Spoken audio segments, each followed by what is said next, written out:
I've seen some entitled people in my day, but this HOA Karen actually had the balls to call the cops on me for not giving her free gas from my own pump. Picture this level of insanity. I'm minding my own business, filling up my truck when Brenda Ashworth, think every nightmare neighbor rolled into one person, comes marching across my driveway like she's conducting a military inspection. This woman looks me straight in the eye and says, "Fill up my Range Rover, Marcus. As HOA president, I shouldn't have to pay for gas when residents have fuel available." When I said absolutely not, she whips out her phone and calls 911 like I just committed murder. "I need police assistance. This man is being hostile and threatening me." The smell of diesel mixed with pure desperation was thick in the air. Here's what made her 911 call the dumbest mistake of her entire life. She had absolutely no idea who she was really talking to. Where are you watching from? You're gonna love this. Let me introduce myself properly. The name's Marcus Kellerman, and I'm what you might call a guy who's seen some things. 52 years old, been through more career changes than most people have had jobs. Started in the military, logistics division, where I learned that preparation isn't just smart, it's survival. The metallic taste of MREs and diesel fumes became my daily routine for 20 years, moving supplies across 3 continents. That was before life threw me a curveball the size of a freight train. My wife Sarah battled cancer for 2 years. 2 long, expensive, soul-crushing years of treatments and hospital bills.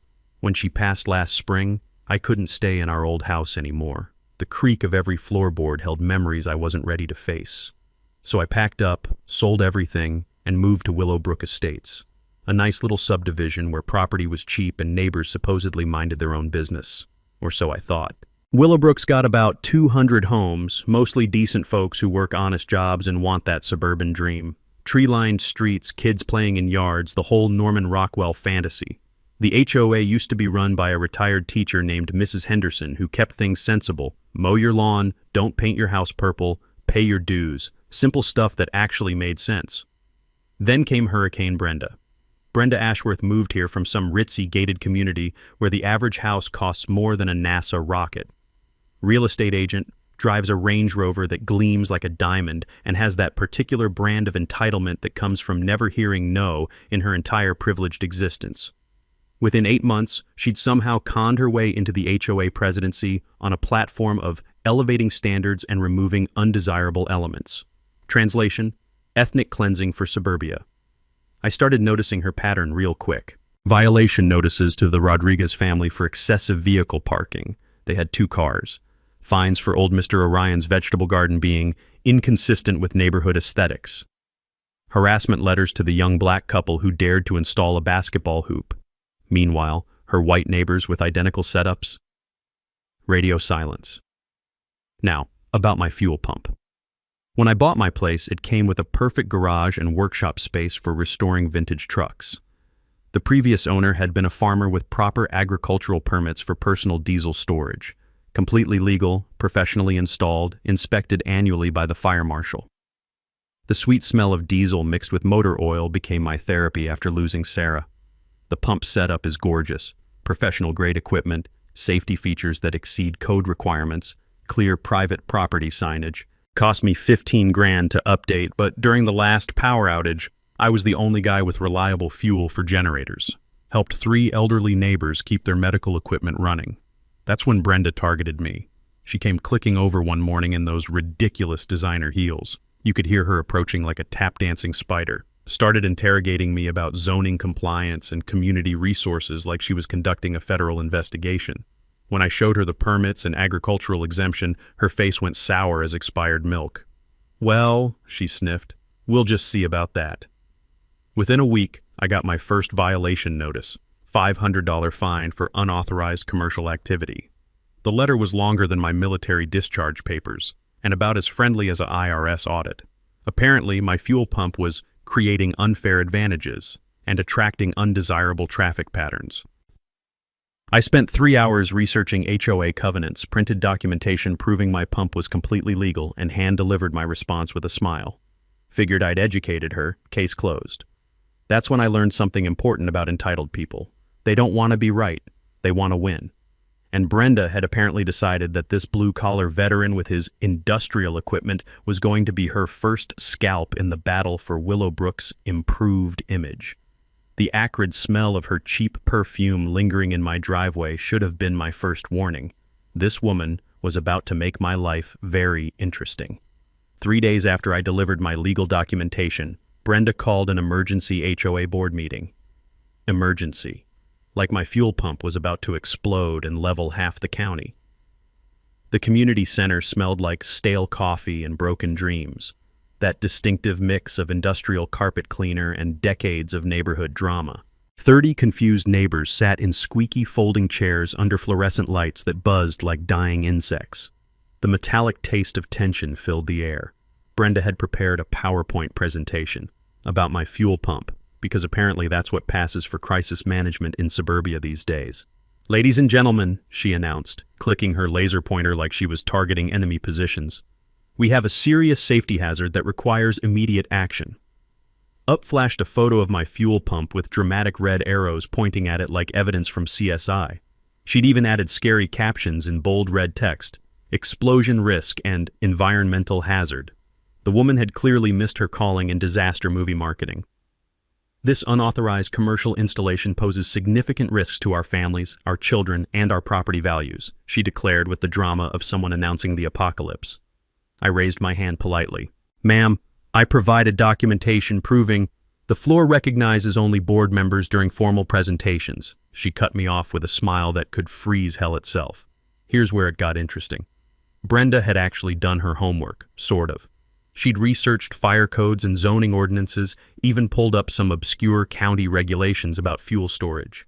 The problem was, she'd completely missed the agricultural exemptions that made my setup bulletproof legal.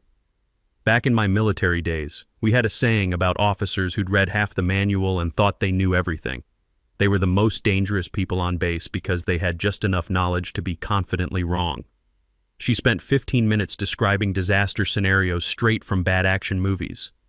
Explosions leveling city blocks, environmental contamination turning Willowbrook into Chernobyl, insurance companies fleeing in terror, property values crashing harder than the stock market in 1929.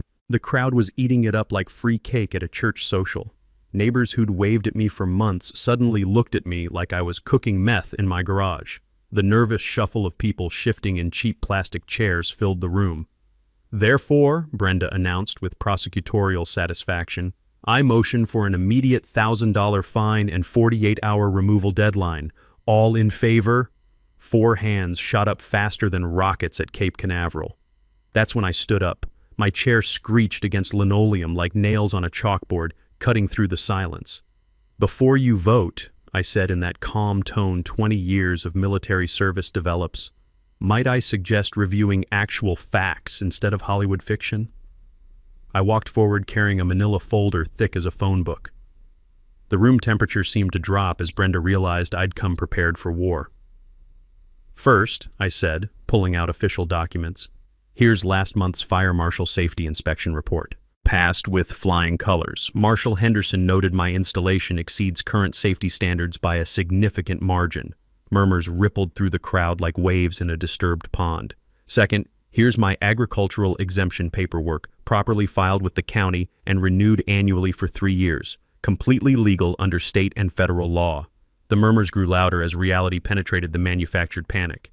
"Third, confirmation from my insurance company, full coverage, complete liability protection. They actually reduced my premiums because of the advanced safety features." Then came the mini twist that changed everything. "Oh, and Fire Marshal Henderson, he's sitting right there in the 3rd row. Jim, why don't you tell folks about these safety hazards that have Brenda so concerned?" Fire Marshal Jim Henderson stood up grinning like he'd won the lottery.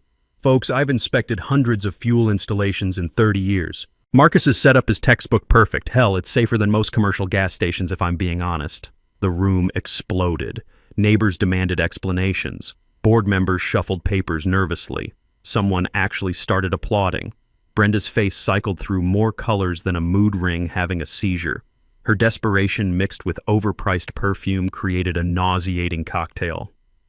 "Well," she stammered, voice cracking, "safety isn't the only concern. Property values, aesthetics, traffic patterns." "Actually," interrupted Dorothy Martinez, sweet elderly neighbor from 2 streets over, "during last winter's power outage, Marcus kept my husband Harold's oxygen machine running all night. His fuel pump literally saved Harold's life." That opened the floodgates. The single mom who got emergency fuel during the ice storm. The veteran with backup power for medical equipment. The family whose generator prevented basement flooding. Story after story of my dangerous installation actually helping the community. Brenda called for immediate recess. The vote was postponed pending further investigation. As neighbors filed out, several apologized for believing the scare tactics. But I noticed Brenda hunched over her phone, typing with the fury of someone whose plan A just exploded in her face. The sharp clicking of her acrylic nails on the screen sounded like tiny hammers building something unpleasant. Round one was mine, but something told me Brenda Ashworth was just getting started. 2 weeks of blissful silence made me think maybe Brenda had finally gotten the message. Should have known better. You don't back down a woman who considers designer handbags a constitutional right without serious retaliation. I was in my garage Tuesday morning, elbow deep in rebuilding a carburetor for my '73 Chevy, when unfamiliar voices drifted in from my driveway. The sweet smell of motor oil and metal shavings couldn't mask my sudden unease. Through the window, I spotted a guy in a polo shirt and clipboard talking into a radio. Official looking. The kind of official that makes your stomach drop even when you've done nothing wrong. City zoning inspector. I wiped my hands on a shop rag. The rough terry cloth felt like sandpaper against my oil-stained fingers, and headed outside to face whatever fresh hell Brenda had unleashed. Mr. Kellerman? The inspector was maybe 30, earnest face, probably went into government work thinking he'd save the world. I'm Dave Morrison from City Planning. We received a complaint about unauthorized commercial activity at this address. Commercial activity? I kept my voice level, though my brain was racing through Brenda's latest creative fiction. Anonymous tip claimed you're operating an unlicensed fuel station, selling gasoline to residents. He glanced at his notes with the weariness of someone who'd investigated too many neighbor disputes. Complaint alleges multiple vehicles at all hours, environmental violations, possible tax evasion. The accusation was so ridiculous I almost laughed. Instead, I invited him to inspect everything, offered complete documentation, even gave him Marshall Henderson's direct number. The inspection took an hour, every safety protocol verified, every permit confirmed, every environmental standard exceeded by a country mile. Honestly, Mr. Kellerman, Dave said, closing his tablet with obvious relief, this is one of the most properly installed private fuel systems I've ever seen. Whoever filed this complaint either seriously misunderstood what they were seeing or they were lying through their teeth. I didn't say that, but his expression told the whole story. That's when Brenda made her grand entrance, timing worthy of a Broadway diva. She came clicking across the street in those ridiculous heels, waving a folder like it contained nuclear launch codes. The sharp staccato of designer shoes on asphalt announced her approach like a drum roll before disaster. Inspector Morrison? I'm Brenda Ashworth, HOA President. I hope you're taking this serious violation of our community standards appropriately. Dave shifted uncomfortably. Ma'am, I've completed my inspection. There are no violations here. The installation is completely legal and properly permitted under agricultural exemptions. Brenda's confident smile cracked like cheap paint in summer heat. But the environmental concerns? The safety hazards? The obvious commercial sales operation? No evidence of commercial activity whatsoever. No environmental violations detected. Safety standards actually exceed current requirements. Dave's voice carried that patient tone civil servants develop for dealing with difficult citizens. In fact, filing false reports with city offices wastes municipal resources and carries penalties under Code 847.3. Fines up to $5,000 for repeat offenders. I mentally filed that legal nugget away. Apparently making bogus complaints wasn't just annoying, it was expensive when you got caught. Brenda's face cycled through more colors than a sunset over a chemical plant. There must be some mistake. I have extensive documentation of multiple violations. Ma'am, Dave interrupted with diplomatic firmness. I'd be happy to review any legitimate evidence, but what I've observed today doesn't remotely match the filed complaint. After he left, Brenda stood in my driveway for a full minute, apparently processing that her master plan had exploded in her face.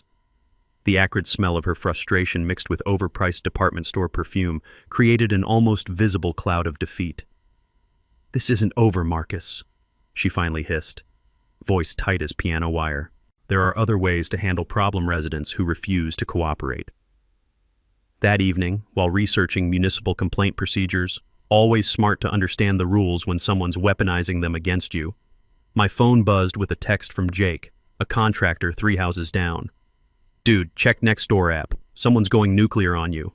I rarely used social media, but Jake sent screenshots that made my blood pressure spike. Brenda had created an account called Concerned Willowbrook Resident and was conducting a full-scale character assassination. Posts about dangerous fuel storage, declining property values, and residents who ignore community safety. Most neighbors were defending me, sharing stories about emergency fuel during power outages. But several were buying Brenda's narrative, expressing worry about safety and home values. Then I noticed something that changed everything. 3 of the most vocal anti-Marcus accounts were created in the past week, with profile photos that screamed stock image. Someone was manufacturing neighborhood outrage with fake profiles. The mini twist hit like ice water in my veins. Brenda wasn't just targeting me anymore. She was trying to poison the entire community against me through digital manipulation and manufactured consensus. I screenshotted everything, documented the fake accounts, and started building a comprehensive file. If Brenda wanted digital warfare, she'd picked the wrong opponent. 20 years of military logistics teaches you to think several moves ahead and always have contingency plans. The metallic taste of anger mixed with cold anticipation. Brenda was getting desperate, making careless mistakes. And desperate people with secrets tend to reveal more than they ever intended. Time to go on offense. The next morning I was enjoying my first cup of coffee. That perfect moment when the world's quiet except for birds chirping and the distant rumble of early commuters. When an unmarked sedan crept into my driveway like a hearse at a funeral. 2 people climbed out. A woman in a wrinkled business suit and a guy who screamed wannabe private investigator louder than a carnival barker. They didn't knock, didn't introduce themselves. Just started prowling around my property with cameras and measuring tools like they were conducting a crime scene investigation. I stepped onto my porch, coffee mug warming my hands against the morning chill. "Morning, folks. Something I can help you with?" The woman glanced up from her tablet with all the warmth of a tax auditor. "Property assessment. Routine neighborhood evaluation for insurance compliance purposes." "Interesting," I said, taking a deliberate sip of coffee. Considering my insurance company didn't mention scheduling any assessment. "Mind showing me some official identification?" That's when things got spicy. Buzzcut stepped forward with the swagger of someone who'd watched too many cop shows. "Sir, we have legitimate business conducting this evaluation. I strongly suggest you return inside your residence." 20 years of dealing with military wannabes had fine-tuned my ability to spot fake authority from 50 yards away. All bark, zero actual bite. "I strongly suggest you remove yourselves from my private property before I contact actual law enforcement officials." They retreated, but not before Buzzcut snapped about 50 photos of my fuel pump from every conceivable angle. The whole encounter reeked of amateur hour.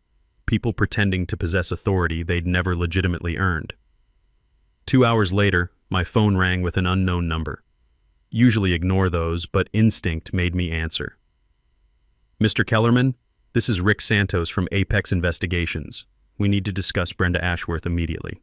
My coffee suddenly tasted like pennies. "I'm listening." "She hired my firm to investigate you, specifically requested anything illegal, embarrassing, or compromising. Offered a $5,000 bonus for information that could result in your arrest or forced relocation." The sheer audacity took my breath away. "And you're sharing this information because when I conducted your standard background check, I discovered exactly who you are professionally." His voice carried genuine professional respect mixed with obvious embarrassment. "Mr. Kellerman, this woman hired me to dig up dirt on a police chief. Did she honestly think I wouldn't discover that crucial detail?" The mini twist hit like lightning splitting an oak tree. Brenda had been so obsessed with harassing some random blue-collar homeowner that she'd never bothered researching what I actually did for a living. She'd literally hired a private investigator to find criminal dirt on the guy who ran the local police department. "She has no idea about my profession?" I asked, though her cluelessness was becoming crystal clear. "Absolutely none. When I informed her you were law enforcement, she accused me of fabricating excuses and demanded I continue digging. That's when I decided this conversation was necessary." I thanked Rick for his professional integrity and hung up, mind spinning like a turbocharged engine. Brenda had just crossed into territory she didn't even know existed. Hiring investigators to harass law enforcement officers wasn't just monumentally stupid. Depending on interpretation, it could constitute intimidation of a police official, which carries felony-level consequences in most jurisdictions. But the real nuclear bomb dropped that afternoon. I was underneath my truck changing oil when dispatch called with news that made me nearly crack my skull on the undercarriage. "Chief, we've got a unique situation here. Someone filed a formal harassment complaint against you. Intimidation, stalking, abuse of authority." The metallic taste of disbelief mixed with motor oil residue in my mouth. "Who filed this complaint?" "Brenda Ashworth, 425 Maple Street, claims you've been conducting surveillance, making threatening gestures, using your police position to intimidate her family members." I had to laugh despite myself. This woman had just filed a completely fabricated police report against the actual police chief for behavior that existed solely in her overactive imagination. The irony was thick enough to serve at Thanksgiving dinner. "Route it through standard investigative channels," I instructed dispatch. "Assigned to Lieutenant Martinez, I'm recusing myself due to obvious personal involvement." "You certain, Chief? This complaint is transparently bogus." "That's precisely why we handle it by official protocol. Let proper investigation demonstrate it's bogus." Within 2 hours, Lieutenant Maria Martinez sat in my kitchen with digital recording equipment and official paperwork. Sharp, thorough, absolutely no-nonsense officer who'd earned her rank through excellent police work rather than political connections. "This is awkward as hell, Chief," she admitted, the rich aroma of fresh coffee mixing with lingering motor oil scents from my work clothes. "But I'm required to ask, any validity to these stalking or intimidation allegations?" "Maria, I've spoken directly to this woman exactly twice in the past month. Both occasions in public settings, both times with witnesses present, both conversations initiated by her." "Security footage available?" "Every angle documented. Motion sensors, timestamps, complete coverage." I showed her the relevant clips on my phone. "Ironically, she's trespassed on my property more frequently than I've appeared on public streets near her residence." And Maria reviewed the evidence, shaking her head with professional disgust. "Chief, I've investigated some spectacularly stupid false complaints, but filing fabricated charges against your own police chief, that requires Olympic-level stupidity." After Maria completed her investigation and left with a recommendation of unfounded complaint with evidence of harassment pattern, I sat on my porch with a cold beer, watching sunset paint Willowbrook's manicured lawns in golden light. Brenda had just committed the greatest strategic blunder of her entitled life. Time to stop playing defense. That weekend, I did what any reasonable person would do when dealing with escalating HOA harassment. I dove into public records. Call it professional curiosity, call it due diligence. When someone's targeting you this aggressively, you need to understand what you're really dealing with. Willowbrook's HOA financial records are public information, available online for any homeowner who bothers to look. Most people don't. Big mistake. I pulled up the last 8 months of expenses since Brenda took over, and what I found made my coffee taste like battery acid. The glow of my laptop screen felt harsh against my eyes as the numbers painted a picture uglier than I'd imagined. Legal consultation fees, $15,000 paid to Ashworth and Associates Legal Services. Ashworth, as in Brenda's maiden name, as in her brother-in-law's law firm that handles her personal real estate litigation. Landscaping contract, $8,200 to Premier Grounds Management, owned by Brenda's nephew Derek, a 22-year-old kid whose previous experience was mowing his mom's lawn twice a summer. Security consultation, $6,500 to Residential Safety Solutions, run by Brenda's cousin Mike, whose most recent job was hawking cell phone cases at the mall. Emergency roof repairs, $12,400 to Quality Construction Solutions, Brenda's other brother-in-law's outfit, despite the community center roof being installed just 3 years ago. The pattern was crystal clear, and it made my stomach turn. Every major HOA contract approved since Brenda's election had gone to her relatives, with prices inflated like balloons at a kid's birthday party. Total estimated theft, $47,000 in 8 months of systematic family enrichment. But here's what transformed this from sleazy to criminal. None of these family connections were disclosed to the board. Every vote was presented as competitive bidding with qualified contractors.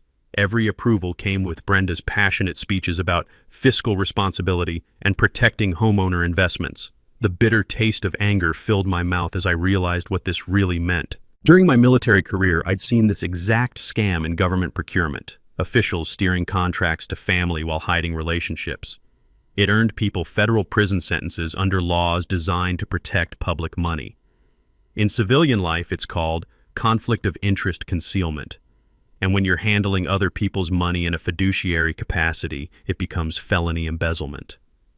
My hands trembled as I printed the evidence, thinking about who was really getting robbed here. Elderly Mrs. Orion, living on Social Security, dutifully paying HOA fees while Brenda's family got rich. Young military families stretching budgets to afford Willowbrook, unknowingly funding criminal conspiracy. Single mothers working 2 jobs, trusting their HOA president to spend their money responsibly. This wasn't about my fuel pump anymore. Brenda had been systematically stealing from the most vulnerable people in our community while harassing anyone who might threaten her operation. The legal framework was bulletproof. HOA board members have fiduciary duty identical to corporate executives managing shareholder money. Concealing conflicts while approving inflated family contracts constitutes embezzlement, fraud, and breach of fiduciary duty. In our state, that's a Class C felony, with potential federal wire fraud charges if payments crossed state lines electronically. I couldn't investigate this myself due to personal involvement, but I could damn sure deliver it to people who could. The district attorney's office runs a white-collar crime unit that eats this kind of systematic fraud for breakfast. The beautiful irony was almost overwhelming. While Brenda had been filing false police reports and hiring investigators to harass me, I'd discovered she was running a family embezzlement scheme that could land her in federal prison for up to 20 years. Every threatening letter, every bogus violation, every attempt to force me out suddenly made perfect sense. Brenda wasn't just power hungry, she was protecting a criminal enterprise. My fuel pump had never been the real issue. I was just the inconvenient neighbor who might look too closely at where the money was going. The sweet scent of justice filled my nostrils as I organized evidence into a prosecutable case file. Tomorrow morning, I'd be making a very educational phone call to the DA's office. Brenda Ashworth was about to learn what happens when you pick fights with people who understand white-collar crime investigations. Monday morning, I called District Attorney Sarah Orion's office, not as Police Chief Kellerman, as Marcus Kellerman, concerned citizen reporting potential financial crimes. The beauty of the American justice system is that evidence speaks louder than titles. And brother, did I have evidence. White-collar crime unit, Detective Reynolds speaking. I'd like to report suspected embezzlement involving an HOA board. Multiple family members receiving inflated contracts, undisclosed conflicts of interest, estimated theft approaching $50,000 over 8 months. Can you come in this afternoon? Bring whatever documentation you have. The DA's office smelled like industrial-strength coffee and righteous determination, that particular mixture of caffeine and justice that keeps prosecutors functioning on 4 hours of sleep. Detective Jim Reynolds was exactly what you'd want investigating financial crimes. Razor-sharp eyes, CPA background, and the patience to follow money trails through corporate labyrinths that would make a minotaur dizzy. I spread my evidence across his conference table like a general planning D-Day. Bank records, contract approvals, family business registrations, board meeting minutes where Brenda had cheerfully voted on her own relatives' proposals without mentioning tiny details like blood relationships. Holy shit, Reynolds muttered, scanning the documents with growing amazement. She's not even attempting to hide it. Look, 3 contracts approved in 1 meeting, all to family businesses, all at luxury pricing. Gets better, I said, pulling out my research on comparable services. That landscaping contract? I got quotes from actual professionals. Should have cost $4,000 maximum. Her nephew charged $8 and delivered work that looks like he used a weed whacker blindfolded. Reynolds leaned back, his leather chair creaking like an old ship. Mr. Kellerman, this is textbook embezzlement, fiduciary duty violations, conspiracy, potential federal wire fraud charges if electronic transfers crossed state lines. Here's something I'd learned during 20 years of military logistics. Complex operations succeed through methodical coordination and strategic patience. Reynolds explained the prosecution timeline: forensic accounting reviews, witness interviews, coordination with state HOA oversight boards. The key insight that every homeowner should understand: rushing financial crime cases gives defense attorneys procedural holes to exploit, but building them systematically creates convictions that stick permanently. Timeline for solid charges? I asked. 6 to 8 weeks minimum. We need cooperation from affected homeowners, documented proof that family relationships weren't disclosed, clear evidence of intent to defraud. He studied my background information carefully. You're not involved in HOA leadership yourself? I grinned. Just a homeowner with a fuel pump that apparently threatens Western civilization. Perfect. Clean witness, no conflicts of interest. You'd testify? Absolutely. But building a criminal case was only half the strategy. That evening, I convened a war council at Mel's Diner, neutral territory where even Brenda's surveillance network couldn't reach. The rich aroma of bacon grease and brewing rebellion filled the air as 6 neighbors gathered around a corner booth. Marcus called this meeting, Dorothy Martinez announced, stirring sugar into coffee strong enough to resurrect the dead. Claims he has crucial information about our HOA finances. I prepared a civilian-friendly presentation. No legal jargon, just clear facts that ordinary folks could understand and get righteously angry about. Contract amounts, hidden family connections, the systematic pattern of steering community business to relatives while concealing relationships from voting board members. So you're telling us, interrupted Bob Orion, a retired electrician whose wife had been harassed over garden gnomes, this witch has been stealing our money to fund her family's business empire? That's exactly what I'm saying. 47,000 documented so far, probably more we haven't discovered yet. The table erupted like a volcano. Questions, outrage, demands for immediate vigilante justice. I let them vent their fury, then pulled out my strategic ace. Here's our battle plan. The DA's building an airtight criminal case, but that takes time. Meanwhile, we organize a special HOA meeting demanding complete financial audit and vote of no confidence. Are we legally allowed to do that? Asked Janet Williams, a young mother who'd been fined for her children's sidewalk chalk masterpieces. Dorothy whipped out a dog-eared copy of HOA bylaws like she was drawing a pistol. Article 7, Section 3. Any 10 homeowners can petition for special meetings. Simple majority can remove board members for documented cause. I'd spent countless hours studying those bylaws, searching for procedural weapons we could deploy. Brenda might understand real estate law, but HOA governance procedures weren't her specialty. We had multiple legal avenues for her removal if executed correctly. Timing is absolutely crucial, I emphasized. Special meeting gets scheduled immediately after criminal charges are filed. Maximum impact, guaranteed media coverage, overwhelming community pressure. What about retaliation? Bob asked nervously. She's been pretty vicious to anyone who crosses her path. That question opened the door for my trump card revelation. Folks, I should probably mention something important.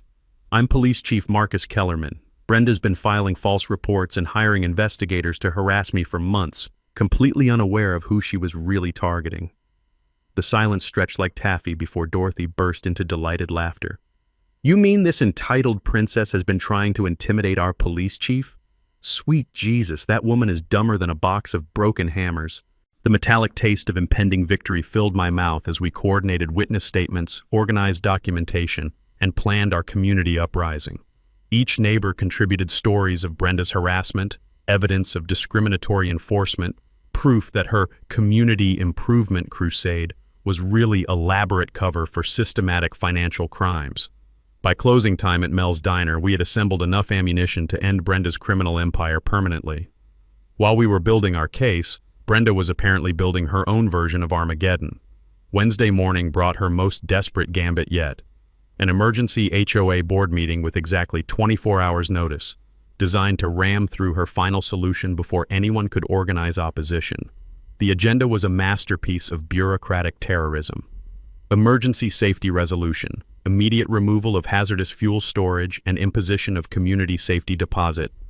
Translation: pay us $10,000 or we'll have your fuel pump destroyed by force. I arrived at the community center to find chaos. Brenda had stacked the deck with every ally, favor seeker, and scared neighbor she could intimidate into attendance. The smell of fear and cheap perfume hung in the air like fog over a swamp. Ladies and gentlemen, Brenda announced with the authority of someone who'd clearly lost her mind, we're facing an imminent safety crisis that requires immediate action. She'd brought props this time, a briefcase full of what she claimed were federal safety reports, proving my fuel pump violated 17 different regulations. Expert testimony from her brother-in-law's environmental consultant. Even a PowerPoint presentation with dramatic photos of industrial accidents that had nothing to do with properly installed residential fuel storage. According to these federal findings, she declared, waving around documents that looked official enough to fool people who'd never seen actual federal paperwork, Mr. Kellerman's installation poses immediate risk of explosion, environmental contamination, and potential terrorism concerns. Terrorism concerns. The woman had actually played the terrorism card over a legal fuel pump in suburban Ohio. The audacity was breathtaking even by Brenda's standards. Therefore, I motion that we impose an immediate $10,000 safety compliance deposit, with full fuel system removal required within 48 hours. Failure to comply will result in legal action and forced removal at owner's expense. Bob Orion raised his hand tentatively. Brenda, didn't the fire marshal already approve this installation? Fire marshals aren't qualified to assess federal terrorism protocols, she snapped back with the confidence of someone making things up as she went along. This requires specialized expertise that local officials simply don't possess. That's when I realized the mini twist that changed everything. Brenda wasn't just trying to force me out anymore. She was trying to create a legal precedent for emergency assessments without board approval. $10,000 from me today, then safety deposits from anyone else who crossed her. She was essentially creating a slush fund for unlimited extortion. I stood up slowly, letting the squeaky chair announce my presence. Before this vote proceeds, I'd like to request copies of these federal reports for independent verification. Brenda's smile faltered like cheap paint peeling. The documents contain sensitive security information that can't be shared with unauthorized persons. Unauthorized persons? I'm a homeowner. This is my money you're voting to confiscate. The board has reviewed the materials thoroughly. That's sufficient for procedural requirements. Here's something every homeowner should know. When someone claims documents are too sensitive to share with people affected by their contents, those documents either don't exist or contain information that contradicts the claims being made. It's the oldest scam in bureaucratic history. Actually, I said, pulling out my phone, I'd like to call the Federal Environmental Protection Agency to verify these protocols. Should just take a minute. The color drained from Brenda's face like water from a broken sink.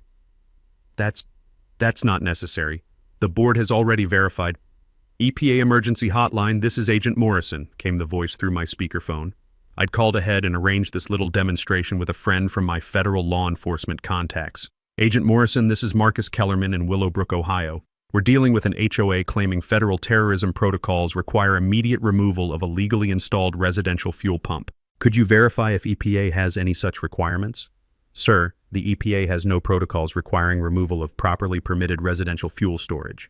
Terrorism assessments are handled by Homeland Security, and they don't regulate private fuel pumps unless they exceed commercial quantities. The room erupted. Neighbors who'd been scared into supporting Brenda's motion suddenly realized they'd been fed premium-grade bullshit. Board members started demanding to see the federal reports that apparently didn't exist. Furthermore, Agent Morrison continued helpfully, anyone claiming to possess federal terrorism documents without proper security clearance could be violating national security laws. Brenda looked like she was about to faint. The briefcase full of fake federal reports suddenly seemed very heavy in her hands. We need to postpone this vote pending further review, she stammered, gathering her props like a stage magician whose tricks had been exposed. Actually, called out Dorothy Martinez from the back, I motion that we postpone all votes pending a complete financial audit of HOA expenditures, specifically the landscaping contracts, legal fees, and consulting payments approved since January. The motion carried unanimously. Even Brenda's allies weren't stupid enough to oppose financial transparency when the alternative was being associated with fake federal documents. As the meeting dissolved into chaos, I noticed Brenda huddled with her phone again, typing frantically. The metallic clicking of her nails sounded like a telegraph operator sending desperate messages to the Titanic. She'd just committed her biggest mistake yet, attempting to defraud the entire HOA using fabricated federal documents. That wasn't just embezzlement anymore. It was mail fraud, wire fraud, and potentially federal terrorism statute violations. The taste of complete victory was getting stronger by the hour. Thursday morning brought the sweet smell of desperation wafting across the street. I was enjoying coffee on my porch when I noticed unusual activity at Brenda's house. Boxes being loaded into her Range Rover, important-looking papers being shredded in industrial quantities, and what appeared to be a family meeting that looked more like a crisis intervention. My phone buzzed with a text from Detective Reynolds. Charges filing Monday. Keep your head down until then. Fat chance. Brenda wasn't going quietly into that good night. By noon, she'd launched her nuclear option. A full-scale character assassination campaign that would have impressed Joseph Stalin. Flyers appeared on every doorstep claiming I was under federal investigation for terrorist activities. Social media posts alleged I was stockpiling dangerous chemicals for unknown purposes. Anonymous tips flooded City Hall claiming everything from illegal weapons storage to operating a meth lab. The woman had completely lost her mind, but she was losing it strategically. Every false accusation was designed to make me look dangerous, while positioning her as the brave whistleblower protecting community safety. It might have worked against someone without law enforcement experience. Unfortunately for Brenda, I understood exactly how evidence chains work. I spent the afternoon documenting every lie, screenshotting every fake social media post, recording every phone threat that came through my office. The beautiful thing about desperate people is they create evidence faster than crime labs can process it. But her masterstroke came Thursday evening. A surprise visit from Child Protective Services, claiming anonymous reports that I was exposing neighborhood children to hazardous materials. The caseworker was professional, apologetic, and clearly embarrassed by the obvious false report, but she had to follow protocol. Mr. Kellerman, I'm required to inspect any property where chemical storage might endanger children. You understand this is just procedure? Absolutely. Would you like to see my permits, safety inspections, and insurance documentation first, or should we start with the physical inspection? 20 minutes later, she closed her tablet with obvious relief. Sir, this is one of the most professionally maintained fuel storage systems I've encountered. Whoever filed this report either seriously misunderstood what they were reporting or they were lying to waste taxpayer resources and harass a citizen. I can't speculate about motives, but filing false CPS reports carries serious penalties under state law. Another legal nugget for my growing collection. False reports to Child Protective Services aren't just harassment. They're felony charges in most states, especially when filed maliciously to intimidate someone. Brenda was racking up criminal charges faster than a Vegas slot machine. But the real mini twist came Friday morning when Detective Reynolds called with news that made my coffee taste like liquid gold. Marcus, we've been monitoring financial activity as part of the investigation. Brenda made some interesting moves yesterday. Large cash withdrawals, attempted wire transfers to offshore accounts, liquidation of multiple business accounts. Sounds like someone's planning a vacation. Gets better. She tried to empty the HOA reserve fund, all $63,000. Bank flagged it as suspicious activity and froze the accounts pending investigation. I almost choked on my coffee. She tried to steal the entire reserve fund? Every penny. Claimed it was for emergency legal expenses related to community safety threats. Bank manager called it the most obvious theft attempt he'd seen in 20 years. The irony was delicious. While Brenda had been trying to destroy my reputation with false reports, she'd been caught red-handed attempting to steal every dollar the community had saved for actual emergencies. Pool repairs, road maintenance, storm damage cleanup, all the money homeowners had contributed for legitimate community needs, and she'd tried to grab it all on her way out of town. There's more, Reynolds continued. We traced some of those social media accounts spreading rumors about you.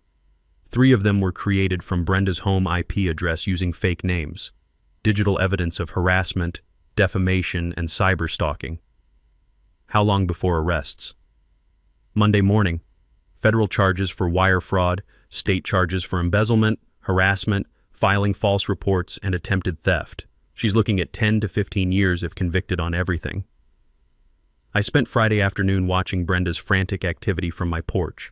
More boxes, more shredding, more desperate phone calls. Her husband looked like a man who'd just discovered his wife was the Zodiac killer. Her kids seemed confused about why mommy was crying and daddy was drinking whiskey at lunch. The sweet scent of honeysuckle mixed with the acrid smell of burning documents from their backyard. Whatever she was destroying, it was creating enough smoke to alert the fire department. The responding crew was led by Marshal Henderson, who gave me a knowing wink as they investigated the controlled burn that violated 3 city ordinances. Saturday brought silence. No activity at Brenda's house, no new social media attacks, no mysterious visitors or false reports. The calm before the storm that would destroy her world completely. Sunday evening, I sat on my porch with a beer, watching kids play in the street while parents chatted over fence lines. Normal neighborhood life resuming as the cancer of corruption prepared to be surgically removed. The taste of justice was getting sweeter by the hour. Monday couldn't come fast enough. Monday morning arrived with all the drama of a Hollywood blockbuster. I was sipping coffee and watching the sunrise paint Willowbrook streets in golden light when unmarked federal vehicles began rolling into the subdivision like a presidential motorcade. The timing was perfect. Brenda had called another emergency board meeting for 9 a.m., planning to ram through a final vote expelling me from the HOA entirely. What she didn't know was that Detective Reynolds had coordinated the arrests to happen during the meeting, ensuring maximum witnesses and media coverage.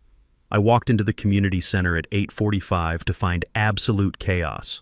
Brenda had packed the room with every supporter she could muster, plus a few faces I didn't recognize. Probably more fake social media accounts turned into flesh and blood props.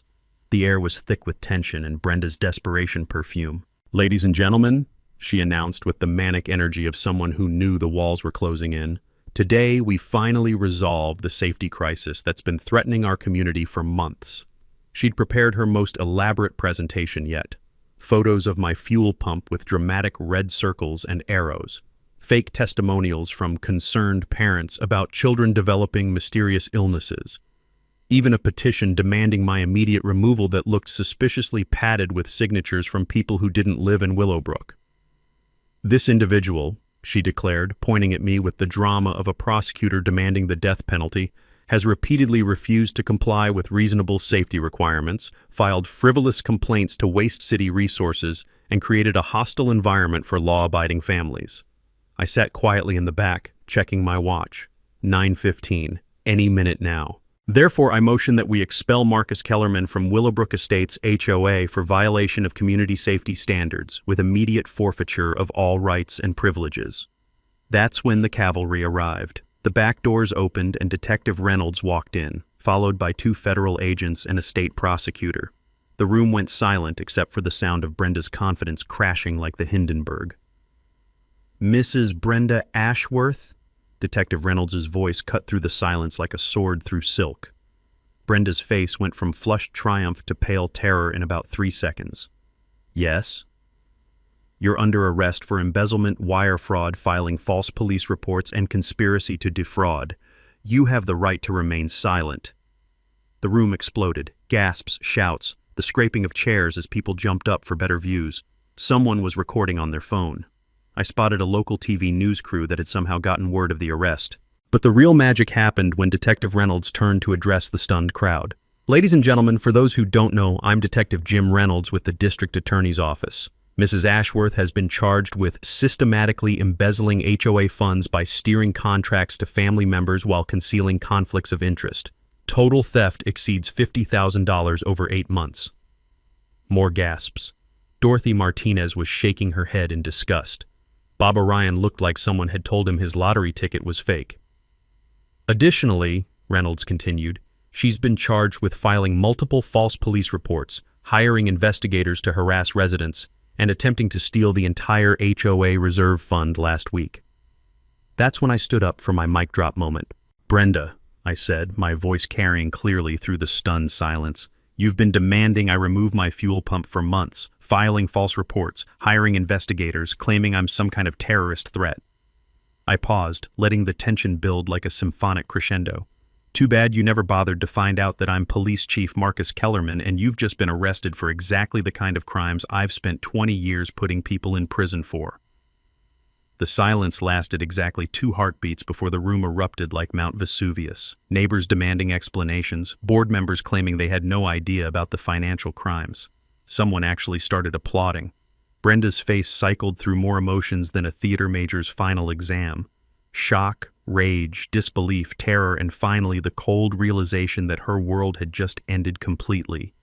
You're, she stammered, handcuffs clicking into place with the finality of a tomb closing. "The police chief you've been filing false reports against for 3 months? Yeah. Surprise." As federal agents led her away, the local TV crew caught every moment. The footage would be on evening news within hours. HOA president arrested for embezzlement had been harassing police chief. The remaining board members called for an immediate vote dissolving all of Brenda's motions and scheduling emergency elections. The vote was unanimous. Dorothy Martinez stood up with a grin that could power the eastern seaboard. I nominate Marcus Kellerman for emergency HOA president until proper elections can be held. I respectfully decline, I said, raising my coffee cup in salute. I've got a police department to run and a fuel pump to maintain, but I'll help however I can to clean up this mess. The taste of complete victory mixed with excellent community center coffee as neighbors surrounded me with apologies, thanks, and requests for advice on emergency preparedness. Justice had been served with a side of poetic irony. 6 months later, Willowbrook Estates had transformed from a community terrorized by petty tyranny into something that actually resembled the neighborhood we'd all hoped to live in when we moved here. Brenda Ashworth pled guilty to federal embezzlement charges and received 18 months in federal prison, plus 3 years probation and full restitution of the $67,000 she'd stolen. Her real estate license was permanently revoked, and her family's business empire collapsed faster than a house of cards in a hurricane.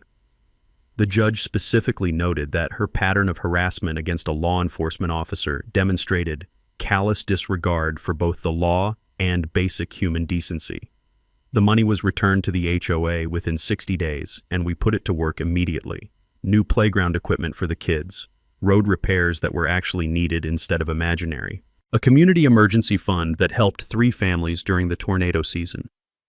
But the real transformation was cultural. The new HOA board, led by Dorothy Martinez, operated with radical concepts like transparency, accountability, and treating neighbors like human beings instead of potential violations. Meeting minutes were published online. Contracts were competitively bid. Board members who had conflicts of interest actually disclosed them instead of hiding behind fake documentation. My fuel pump became something of a neighborhood celebrity.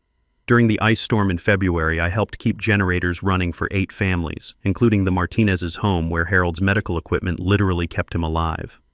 The fire department now uses my setup as an example of proper residential fuel storage in their safety seminars.